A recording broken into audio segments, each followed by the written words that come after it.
Dios diseñó el matrimonio y lo dejó establecido de un hombre con una mujer. La Biblia enseña claramente que el propósito de Dios en cuanto al matrimonio desde el principio es un hombre con una mujer. La separación, el divorcio y el segundo casamiento, tercero, cuarto y quinto, son problemas que tenemos que afrontar en nuestro mundo. El propósito de esta lección es considerar las enseñanzas bíblicas sobre estos problemas y también entender algunos principios que quizá ayuden a evitar la infidelidad en el matrimonio. Hay 3 participantes en el matrimonio bíblico, Mateo 19, 5 al 6, y estos son el hombre, la mujer, Dios. La parte del hombre y la mujer es dejar el hogar de sus padres y la decisión que toman es unirse, o sea, decidir formar un hogar. La obra de Dios en el matrimonio es la unión. Lo que Dios juntó, no lo separe el hombre. La obra de unir, o sea, casar, es de Dios. De ningún hombre es esta obra. En Malaquías 2:14, la Biblia nos revela que la unión matrimonial es un pacto o acuerdo entre el hombre y la mujer. Ellos aceptan formar un hogar, aceptan la responsabilidad de ser marido y mujer. No es necesario que hayan palabras rituales para este pacto, pero debe haber un acuerdo entre los dos. Esto es lo que sucede cuando dos personas deciden unirse y formar un hogar, diferente de la fornicación en la cual está solamente el propósito de satisfacer los deseos o pasiones carnales, sin el compromiso formal de formar un hogar en el cual comparten todo en unión completa. También es muy importante notar en Malaquías 2:14 que Dios es el testigo de ese pacto. Aunque el hombre y la mujer quizá no se den cuenta, la verdad revelada en la Biblia es que cuando se unen para formar un hogar, hacen un pacto del cual Dios es testigo y con base a este pacto, Dios los une. Dios revela su actitud hacia el repudio, el divorcio, lo aborrece. El propósito original de Dios es un hombre unido con una mujer por toda la vida. Mateo 19, 6 al 8, Primera de Corintios 7, 39. El adulterio es la violación de este pacto matrimonial. Es unirse a una mujer u hombre, en el caso de la mujer, que no es suya o suyo. El adulterio es pecado. El pacto matrimonial puede ser anulado si muere alguno de los cónyuges. Primera de Corintios 7:39. El pacto matrimonial puede ser anulado por el repudio si su cónyuge comete fornicación. Fornicación tiene que ver con relaciones sexuales con una persona que no es su cónyuge, su pareja. Mateo 19, 9 al 12. El acto de la fornicación no anula el pacto. El esposo tiene que repudiar a su mujer por esta razón, porque ha cometido fornicación. No puede por otro motivo. No puede ser simplemente por celos, tiene que ser un hecho que ha cometido fornicación. Debe ser notado que es posible que un hombre o mujer casada, cometa fornicación. El concepto popular que la fornicación se limita a los solteros no concuerda con el uso bíblico de la palabra fornicación. Primera de Corintios 5:1, Primera de Tesalonicenses 4, 3 al 7. En este caso es permitido que el cónyuge fiel, el ofendido, se case de nuevo sin ser culpable de adulterio. La separación no es el deseo de Dios. Dios creó una unión y desea que así sea en todo sentido. Primera de Corintios 7:10. La separación es permitida. Primera de Corintios 7:11. La separación no es licencia para casarse con otra persona. Tiene que quedarse solo o volver a su cónyuge. Primera de Corintios 7:11. ¿Qué debe hacer la iglesia en el caso de un hermano que repudia a su mujer por alguna causa que no sea la fornicación y se casa con otra, lo debe tratar de restaurar primeramente. Debe tratar de lograr que se arrepienta. Es posible arrepentirse del pecado del adulterio, pero el arrepentimiento es más que tristeza. La tristeza produce el arrepentimiento, 2 Corintios 7, 9 al 10, si es tristeza, según Dios. Pero el arrepentimiento es un cambio de voluntad que produce un cambio de vida. Mateo 21, 28 y 29, Mateo 3, 8. El arrepentimiento significa dejar de practicar el pecado.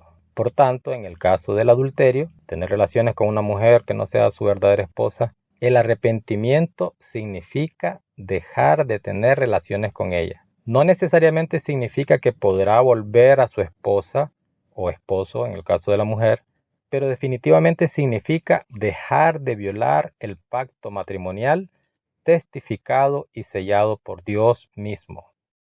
Si uno deja a su esposa y se une a otra mujer, puede recibir perdón únicamente si se arrepiente, es decir, si deja de tener relaciones con la segunda mujer. Es cierto que el Señor Jesús perdonó a una mujer adúltera, pero luego le dijo lo mismo que estamos diciendo: ni yo te condeno, vete y no peques más. Juan 8:11. ¿Qué significará este mandamiento de Cristo? Ella definitivamente fue perdonada, pero luego Cristo le mandó: no peques más. ¿Quiere decir el Señor Jesús que podía seguir con el hombre con quien fue tomada en el acto propio del adulterio? Claro que no. Claramente quiere decir que no debe seguir actuando así, sino que debe evitar toda relación ilícita fuera de su propio matrimonio. Que quede claro que una persona que ha repudiado a su cónyuge por causa de fornicación y se ha unido con otra persona legítimamente, definitivamente no tiene problemas.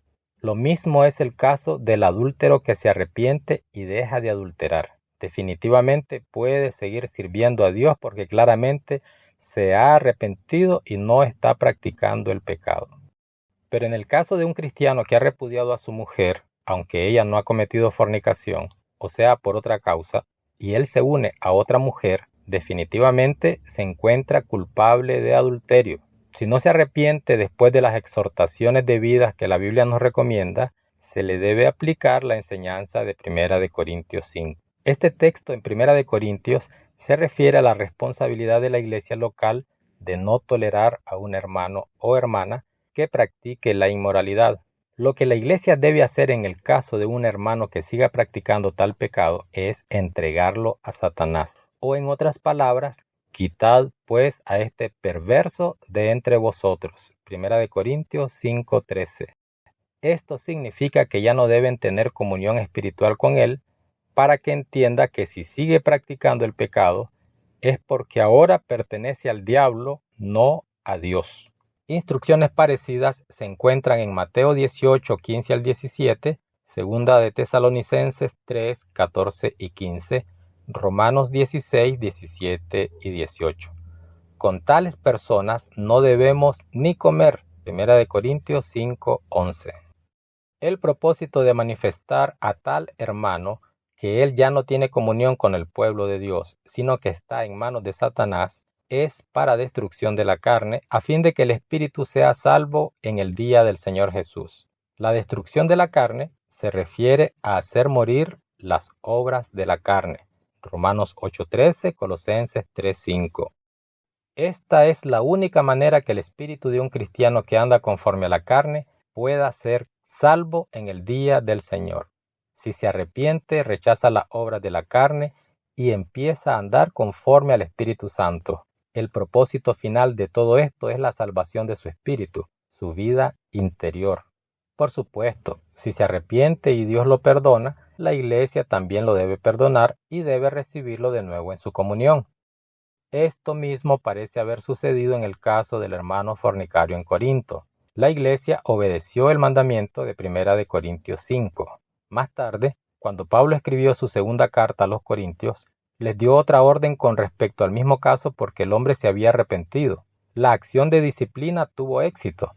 Entonces les dijo Pablo: le basta a tal persona esta reprensión hecha por muchos. Así que, al contrario, vosotros más bien debéis perdonarlo y consolarlo, para que no sea consumido de demasiada tristeza.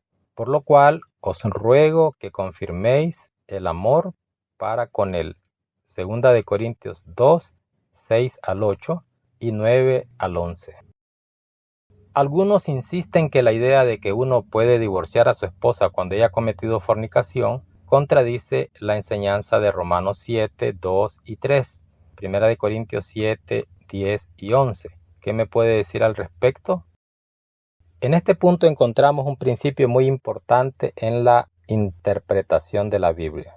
El principio se expresa en Salmo 119, 160. La suma de tu palabra es verdad.